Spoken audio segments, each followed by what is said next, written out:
পাঁচটি উপাদান যখন পাওয়া যাবে তখন তাকে বলা হবে শুকরিয়া। কয়টি বলুন? কয়টি? এক নাম্বার, যিনি নেয়ামত দিয়েছেন সেই নেয়ামত দাতাকে বিশ্বাস করতে হবে। কি করতে হবে? তার নেয়ামতকে স্বীকার করতে হবে। আমার এই হাতকে দিয়েছেন, চোখকে দিয়েছেন, আমার যা কিছু সবকে দিয়েছেন। এই স্বীকারোক্তির মধ্যে উপকারিতা কি? উপকারিতা হলো যখন ব্যক্তি জানবে আমার বলে কিছুই নাই, সবই পাবে, তখন তাকে আর বলতে হবে না এই বেটা নামাজ পড়তে এসো, বলতে হবে না মিথ্যা বলো না, কারণ ভেতর থেকে অনুভব করবে আমার সবই তো রবের, অতএব রবের আদেশের বাহিরে আমি যেতে পারি না, তার সাথে আমি নাফরমানি করতে। শুকরিয়া এমন একটি শক্তি, যেই শক্তি আপনাকে মৃত্যু পর্যন্ত শুধুমাত্র ওই রবের গোলামিত্বের ভেতরে রাখবে, এর বাহিরে যেতে দেবে। ইয়ারিফুনা নি'মাতাল্লাহ সুম্মা ইউনকিরুনাহা ওয়া কাসীরুম মিনহুম কাফিরুন। ওরা ঠিক, অনেক মানুষ এমন আছে আমার নেয়ামতকে চিনে কিন্তু নেয়ামতটাকে স্বীকার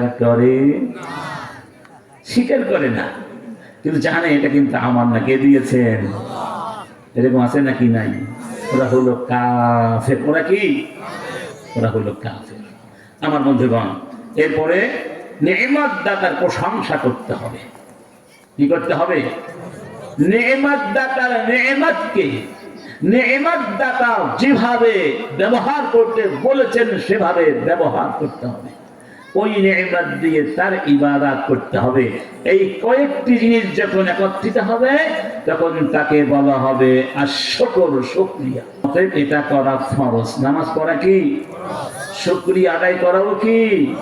ফরজ। আল্লাহ পাক বলছেন ফাযকুরুনি আযকুরুকুম ওয়াশকুরুলি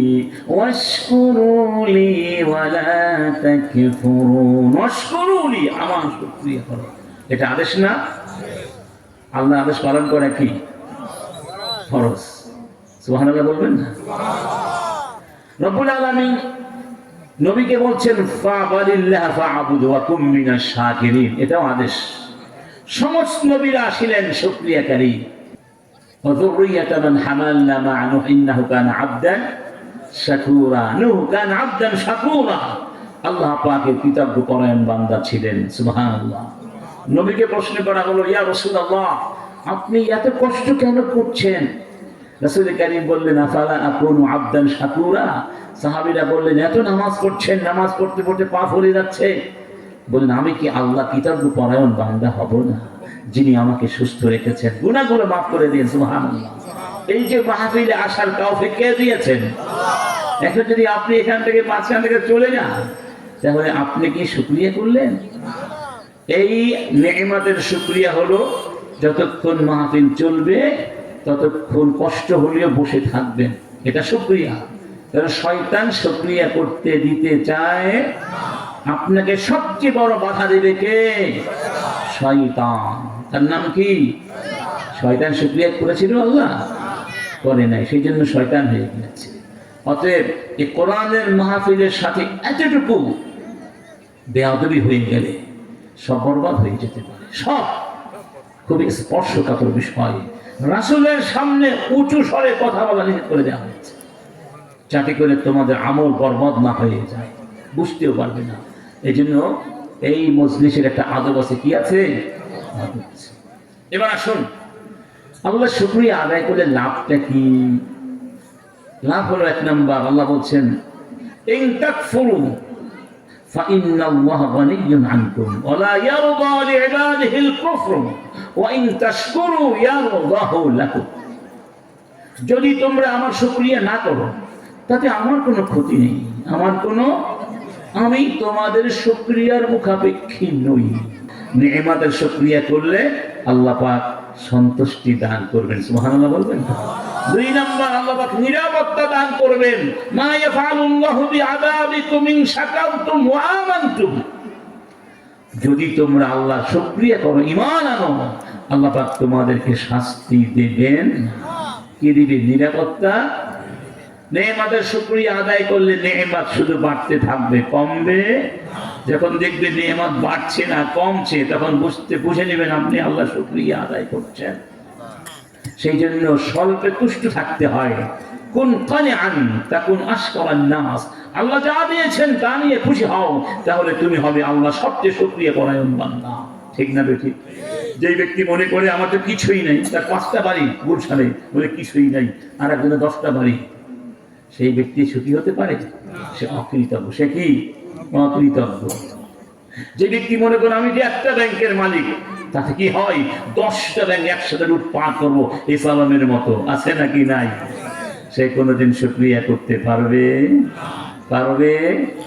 আরেকটা জিনিস খেয়াল করবেন, যদি আপনি বিশ্বাস করেন সব আল্লাহর দান, তাহলে আপনি উল্লাসের মাতোয়ারা হতে পারবেন। সূরা আল হাদীদের মধ্যে একটা আয়াত অসাধারণ। আল্লাহ বলছেন, মা আসাবাকুম মিন মুসিবা মা আসাবা মিন মুসিবাতিন ফিল আরদি ওয়ালা ফি আনফুসিকুম ইল্লা ফি কিতাবিন মিন ক্বাবলি আন নাবরাহা ইন্না যালিকা আলা আল্লাহি ইয়াসির লিকাই লা তা'সাউ আলা মা ফাতাকুম ওয়া লা তাফরাহু বিমা আতাকুম। আল্লাহ বলছেন, এই জমিনে তোমাদের জীবনে যত মুসিবত আসে এগুলো আগে থেকে আমি লিখে রাখি, মানে সব আমার আগের সিদ্ধান্ত।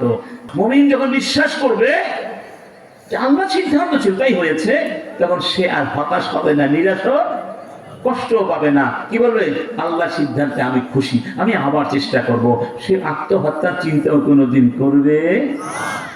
আবার যখন নেয়ামত পেয়ে যাবেন, যা চেয়েছিলেন তা পেয়েছেন, ক্ষমতা চেয়েছিলেন পেয়েছেন, বাড়ি চেয়েছিলেন পেয়েছেন, গাড়ি চেয়েছিলেন পেয়েছেন, এরকম আছে না?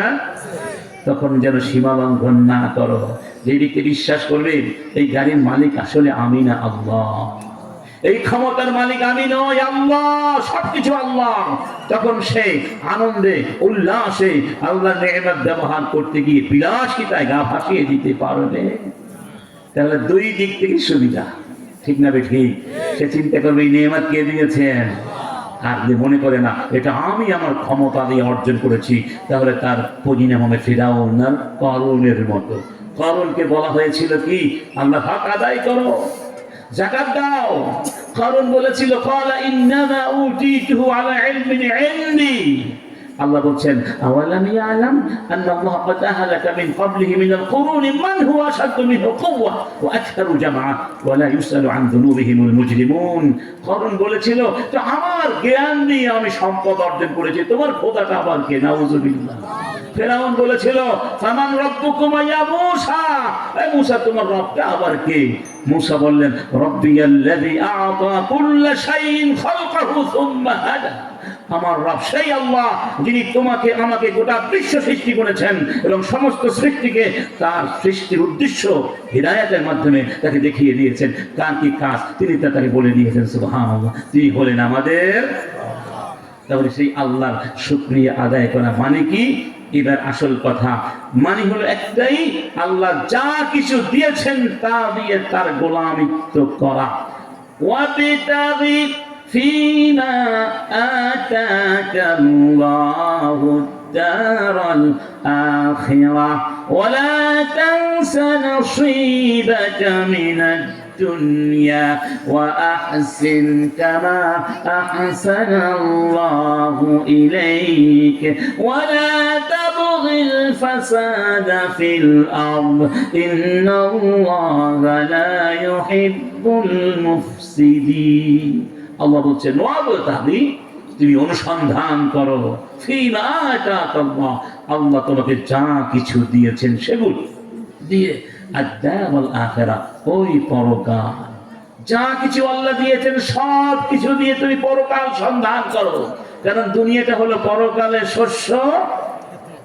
যদি আপনি যখন ফসল লাগাতে হবে, চাষ করতে হবে, ফসল চাষ না করেন, ঘরের মধ্যে বসে বসে ঘুমান, খাবার ঘরে থাকবে না? না খেয়ে মরতে হবে। দুনিয়াটা হলো ফসলের ক্ষেত্র, চাষ করতে হবে দুনিয়ায় বসে, তাহলে পরকালে গিয়ে আমরা ফসল খেতে অনন্তকাল সুখে থাকতে পারবো।